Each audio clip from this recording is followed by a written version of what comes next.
Hello dear viewers. अब तक का सबसे इंटरेस्टिंग सैम्पल क्वेश्चन पेपर जो मुझे लगा वो लगा इंग्लिश का सैम्पल क्वेश्चन पेपर।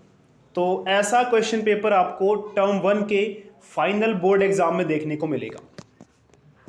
तो अगर हम बात करें तो आपको टाइमिंग्स कितनी दी जाएगी, पूरी 90 मिनट का टाइम है आपके पास और मैक्सिमम मार्क्स यानी कि 40 है। तो 40 नंबर का ये पेपर होने वाला था और 90 मिनट टाइम है, ये तो पहले ही बता दिया गया था। क्वेश्चन पेपर में कुल 3 सेक्शंस होंगे। सेक्शन ए रीडिंग वाला, सेक्शन बी राइटिंग स्किल्स और सेक्शन सी लिटरेचर। ये सब भी हमें पता है।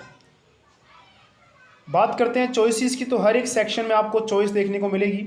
जैसे सेक्शन ए की बात करें, सेक्शन ए में आपको 18 क्वेश्चंस दिए जाएंगे, उसमें से सिर्फ आपको टोटल 14 क्वेश्चंस ही अटेम्प्ट करने होंगे। सेक्शन बी राइटिंग वाला है, इसमें भी आपको 10 क्वेश्चंस ही अटेम्प्ट करने हैं। सेक्शन सी जिसमें 30 क्वेश्चंस होंगे और उसमें से आपको कोई 26 क्वेश्चंस अटेम्प्ट करने होंगे। नेगेटिव मार्किंग नहीं है और हर एक क्वेश्चन बराबर नंबर का है, यानी कि एक एक नंबर के सारे क्वेश्चन मिलेंगे आपको। तो सेक्शन ए यानी कि रीडिंग, जिसमें आपको पैसेज मिलेगा, पैसेज के आपको आंसर देने हैं। तो ध्यान रखना है कि आपको यहाँ पे स्पेशली बताया गया है पैसेज में कि जो आपको ये 10 क्वेश्चंस दिए हैं उसमें से आपको 8 क्वेश्चंस अटेम्प्ट करने हैं। तो ये इंटरनल चॉइस भी है सेक्शन के अंदर, 10 में से 8। तो ध्यान से आपको करना है कि इसमें कितनी चॉइसेस हैं उसके हिसाब से। उसके बाद सेकंड भी आपका पैसेज ही होगा और इसमें आपसे कहा जाएगा कि 8 क्वेश्चंस में से 6 क्वेश्चंस अटेम्प्ट करने हैं। तो इसका भी आपने ध्यान रखना है। और कुछ क्वेश्चंस इसमें विजुअली इम्पेयर्ड कैंडिडेट्स के लिए हैं, जैसे कि ये वाला क्वेश्चन है, ये विजुअली इम्पेयर्ड कैंडिडेट के लिए है।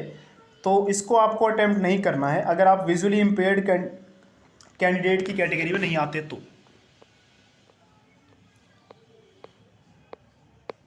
सबसे मज़ेदार बात यह है राइटिंग की। पहली बार ऐसा देखने को मिला है कि राइटिंग सेक्शन को भी MCQ की फॉर्म में लिखा गया है। जैसे एग्जाम्पल क्वेश्चन नंबर 19 देखिए। ये क्वेश्चन एक नोटिस लिखने का है, लेकिन इस बार जैसे कि सारे क्वेश्चंस MCQ की फॉर्म में आने वाले थे, तो इसमें कैसे क्वेश्चन आएगा, नोटिस भी देखो MCQ में कैसे कन्वर्ट कर दिया गया है। तो पहले क्वेश्चन पूछ लिया गया है कि इसका टाइटल क्या होने वाला है। तो इस तरह से आपको नोटिस लिखना नहीं है, जो नोटिस आप लिखते आंसर में उसी के बेस पे कुछ क्वेश्चंस पूछे गए हैं, इस तरह से आपका नोटिस कवर होगा। सेम ऐसी आर्टिकल जो कि 10 नंबर का होता है, देखिए 6 नंबर का होता है। तो इसमें भी आपको चॉइसेस मिली हैं कि 7 क्वेश्चंस पूछे जाएंगे आपसे और आपको कोई 6 अटैम्प्ट करने हैं। तो आर्टिकल आपको लिखना नहीं है, जो आर्टिकल आप लिखते अगर लिखने वाला एग्ज़ाम होता तो उसमें आप क्या टाइटल देते, तो वो टाइटल आपका एक आंसर, 1 नंबर का क्वेश्चन तो यही बन गया। तो इस तरह से जब आप आर्टिकल को लिखते हैं, जो आप उसके अंदर लिखेंगे उसके हिसाब से देखिए MCQ की फॉर्म में क्वेश्चंस बनाए गए हैं। तो पहली बार ऐसे देखने को मिल रहा है कि राइटिंग सेक्शन को भी MCQ की फॉर्म में कन्वर्ट किया गया है।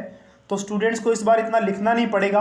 और जो स्टूडेंट्स को इंग्लिश लिखने में प्रॉब्लम आती थी, जिनकी ग्रामर मिस्टेक्स होती थी या वो सोच अच्छा सकते थे लेकिन लिख नहीं पाते थे इंग्लिश में, उनके लिए इस बार काफ़ी अच्छा है।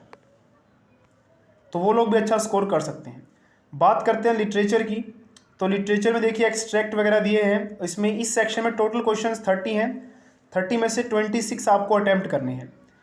उसके बाद हर एक में अलग अलग तरह से चॉइस देखिए। जैसे कि अगर हम बात करें पैसेज वाला,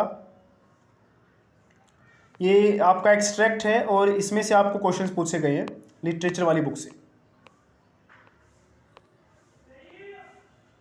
तो इस तरह से आपको ध्यान से जहाँ चॉइसेस वगैरह है उन चॉइसेस को ध्यान में रखते हुए आपको पेपर अटेम्प्ट करना। और ये पेपर 90 मार्क्स का है, 40 मार्क्स का है और टाइम 90 मिनट्स है।